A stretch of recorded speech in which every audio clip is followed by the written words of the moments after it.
Masters কিংবা পিএইচডিতে পড়ালেখা করতে যেতে চান, আপনাদের এখনই কয়েকটা ইউনিভার্সিটিতে অ্যাপ্লাই করে ফেলা উচিত। সবাই মনে করে একজন প্রফেসরের কাছ থেকে ফান্ডিং ম্যানেজ করার পরেই অ্যাপ্লাই করা উচিত, কিন্তু আমি আপনাদেরকে একটা অল্টারনেটিভ বুদ্ধি দিতে চাই।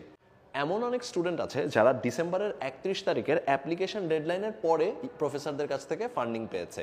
কিভাবে? ইউনিভার্সিটিতে অ্যাপ্লাই করার পরেও আপনি প্রফেসরদের কাছ থেকে ফান্ডিং সিকিউর করতে পারবেন।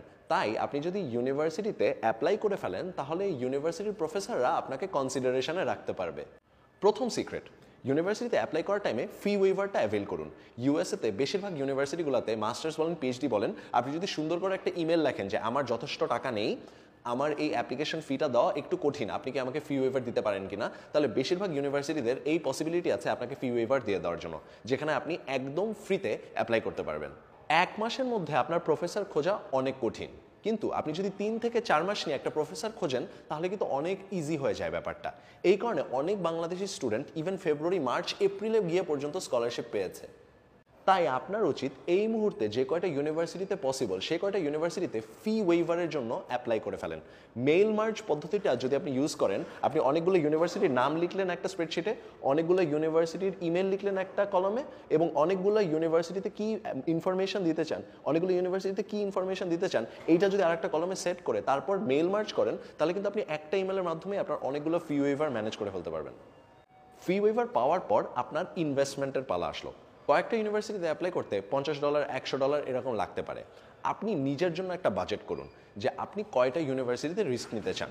ফর এক্সাম্পল, আপনি যদি 3টা ইউনিভার্সিটিতে খরচ দিয়ে অ্যাপ্লাই করেন আর 5টা ইউনিভার্সিটিতে ফি ওয়েভার দিয়ে অ্যাপ্লাই করেন, তাহলে কিন্তু আপনার টোটাল খরচ এসে দাঁড়ালো মাত্র $300।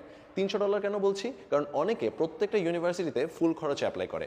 আপনি যদি একটা স্পেসিফিক খরচ ডিটারমাইন করার পরে কয়েকটা ইউনিভার্সিটিতে ফ্রিতে অ্যাপ্লাই করেন, তাহলে আপনার চান্স পাওয়ার চান্স অনেক বেড়ে যাবে এবং আপনার স্কলারশিপ পাওয়ার চান্সেসও অনেক বেড়ে যাবে। এইবার আপনাদেরকে বলবো যে কোন কোন ডকুমেন্টসগুলো অ্যাবসলিউটলি নেসেসারি অ্যাপ্লিকেশনটা কমপ্লিট করার জন্য। সবার প্রথমে আসতেছে আপনার মেইন অ্যাপ্লিকেশন। প্রত্যেকটা ইউনিভার্সিটিতে মাস্টার্সে কিংবা পিএইচডিতে প্রথমে গিয়ে অ্যাপ্লাই করতে হয় ওদের পোর্টালে। তো পোর্টালে একটা অ্যাকাউন্ট খুলে যে সময় আপনি পুরো অ্যাপ্লিকেশনটা ফিল আউট করছেন, সে সময় আপনাদের কাছে এসেনশিয়াল ডকুমেন্টস কিছু চাবে। নাম্বার 1, আপনার ইউনিভার্সিটি ট্রান্সক্রিপ্ট চাবে। নাম্বার 2, আপনার কাছে রেকমেন্ডেশন লেটার্স চাবে। আমি সবাইকে বারবার একই কথা বলি, রেকমেন্ডেশন লেটার একটা বড় ইম্পর্টেন্ট ফ্যাক্টর আপনার মাস্টার্স কিংবা পিএইচডি অ্যাপ্লিকেশনে। এই কারণে এখন থেকে আপনার ইউনিভার্সিটিতে, যে ইউনিভার্সিটিতে আপনি বাংলাদেশে পড়েছেন বা আপনার দেশে পড়েছেন, সেই ইউনিভার্সিটির প্রফেসরদের কাছে গিয়ে বলেন যে আমার রেকমেন্ডেশন লেটারগুলো আমার জমা দিতে হবে আপনার, আপনি একটু রেডি থাকবেন প্লিজ স্যার বা ম্যাডাম। তো এই কারণে আমি বলবো যে আপনি কোন কোন ইউনিভার্সিটিতে অ্যাপ্লাই করতে যাচ্ছেন সেটাকে একটা শর্ট লিস্ট বানিয়ে এরপর সবগুলোতে যদি একসাথে অ্যাপ্লাই করে ফেলেন ফি ওয়েভার পাওয়ার পরে, তাহলে আপনার প্রফেসরদের জন্য এটা অনেক সহজ আপনাকে রেকমেন্ডেশন লেটার দেওয়া। অনেকেই মনে করে এসওপি ইউনিভার্সিটির বেলায় অনেক বড় একটা ফ্যাক্টর, কিন্তু এর থেকেও বড় ফ্যাক্টর হচ্ছে প্রফেসরদের সাথে আপনার কানেকশন এবং প্রফেসর আপনাকে ফান্ডিং দেবে কিনা। আমি আমার সব স্টুডেন্টদেরকে প্রথমত একটা কথা বলি যে এসওপি একটা অ্যাপ্লিকেশন রিকোয়ারমেন্ট, খুবই ইম্পর্টেন্ট, বাট বাংলাদেশে মানুষ এসওপিকে যত ইম্পর্টেন্স দেয় যে এটা ছাড়া হবেই না, এরকম ব্যাপারটা না। মেইন ইম্পর্টেন্স হচ্ছে যে আপনি টাইমের মধ্যে একটা ওয়েল ডিসেন্ট এসওপি জমা দিয়ে যদি অ্যাপ্লিকেশনটা কমপ্লিট করে এরপরে বেশি ফোকাস করেন প্রফেসর সিকিউর করার বেলায়, সেটা আপনার কাছে বেশি কাজে দিবে। অনেকে নিজের এসওপি, নিজের প্রত্যেকটা ম্যাটেরিয়ালকে অনেক পারফেক্ট করতে যায়, এরপর অ্যাপ্লিকেশন জমা দেয়। কিন্তু মাস্টার্স বা পিএইচডির বেলায় মেইন খেলাটা হলো আপনার প্রফেসর বা ফান্ডিং সিকিউর করা। ফান্ডিং সিকিউর করা তখন যায় যে সময় আপনি একটা প্রফেসরকে এটা কনভিন্স করতে পারেন যে আপনি একজন পোটেনশিয়াল ক্যান্ডিডেট, যে ওই ইউনিভার্সিটিতে ওই প্রফেসরের আন্ডারে রিসার্চ করলে ওই প্রফেসরকে তার রিসার্চে হেল্প করতে পারবেন এবং আপনি যে রিসার্চটা করবেন সেটা গোজ in alignment with that professor as well. তাই আমার আপনাদের কাছে রেকমেন্ডেশন হলো, প্রথমে ইউনিভার্সিটি লিস্টটা ক্রিয়েট করেন, এরপর ওই ইউনিভার্সিটি ওয়াইজ যে রিকোয়ারমেন্টসগুলো আছে বা যে ডকুমেন্টেশনগুলো আছে সেগুলো রেডি করে তারপর অ্যাপ্লিকেশনটা জাস্ট জমা দিয়ে দেন। অ্যাপ্লিকেশন জমা দেওয়ার পরে এরপর 2 থেকে 3 মাস প্রফেসর কনভিন্সিং পিরিয়ডটাতে ঢুকে যেতে পারবেন। অনেকে যে ভুলটা করে, মনে করে যে ডিসেম্বর পর্যন্তই আমার টাইম একটা প্রফেসরকে কনভিন্স করার, একদমই না। কিন্তু আপনি যদি ডিসেম্বরের মধ্যে অ্যাপ্লাই না করেন, তাহলে কিন্তু আপনি পরে প্রফেসরকে কনভিন্স করেও কোনো লাভ নাই।